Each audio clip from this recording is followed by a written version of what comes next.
कानपुर परम बोधिसत्व, विश्व रत्न, भारत रत्न, ज्ञान सूर्य, दलितों, पिछड़ों, वंचितों के मसीहा, नारियों के मुक्तिदाता, प्रातः स्मरणीय, भारत के संविधान के निर्माता, आरबीआई के संस्थापक, भारत में अब तक अर्थशास्त्र में कोलंबिया यूनिवर्सिटी से पीएचडी एवं लंदन के स्कूल ऑफ इकोनॉमिक्स से डीएससी करने वाले भारत के एकमात्र व्यक्ति परम पूज्य बाबा साहेब डॉक्टर भीमराव अंबेडकर जी के जन्मोत्सव के अवसर पर ननाराव पार्क में भव्य कार्यक्रम मनाया गया, जिसमें भारतीय जीवन बीमा निगम, अनुसूचित जाति जनजाति बुद्धिस्ट कर्मचारी एवं अधिकारी कल्याण संघ के क्षेत्रीय महासचिव शैलेंद्र कुमार ने बताया कि हमें बाबा साहब के बताए हुए रास्ते पर चलकर ऐसे समाज का निर्माण करना है जिसमें सभी भारत के लोग सुखी जीवन जी सके। इस कार्यक्रम मौजूद रहे मदन लाल, RK आजाद, विकास गहरवार, कृष्णलाल, राजकुमार, रंगीलाल, प्रमोद कुमार, अजीत कुमार, जितेंद्र, संजीव कनौजिया,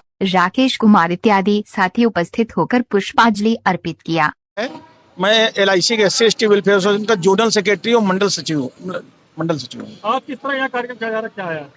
यहाँ बाबा साहब का 133वां जन्म दिवस हम लोग बड़ी धूमधाम से मना रहे हैं और ये पिछले लगभग 15-20 वर्षों से हमारा कार्यक्रम यहाँ लगातार चल रहा है। आज आपने किस तरह का यहाँ पे कार्यक्रम किया? आज के कार्यक्रम में हमने बाबा साहब के कार्यक्रम में बच्चों को, मतलब लोगों को, सभी लोगों, आगंतुकों को मिष्ठान वितरण, कोल्ड ड्रिंक, नमकीन इत्यादि खिलाकर धूमधाम से कार्यक्रम मनाया गया। बाबा साहब की क्या क्या पद चिन्ह पे चलने की कोशिश कर रहे हैं आप लोग?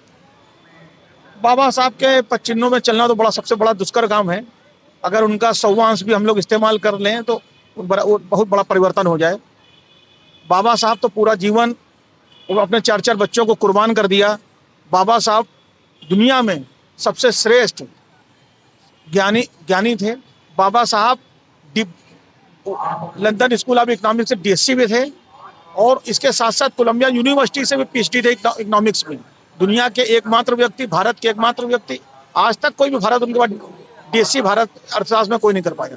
इस सौभाग्य की बात है कि हमारा मसीहा ऐसा है, उसने सिर्फ हमारे लिए काम नहीं किया, उन्होंने भारत निर्माण किया है। उस समय जिस बच्चे को पानी पीने को ना मिला हो और सबसे बड़े 4 डैम बनाकर दे दिए। 1935 में रिजर्व बैंक की स्थापना प्रॉब्लम रुपीज लिखकर उनके उस पर ही हुई और यहाँ तक कि नोबेल पुरस्कार पाने वाले अमर्त्य सेन भी उनको अपना फादर कहते थे।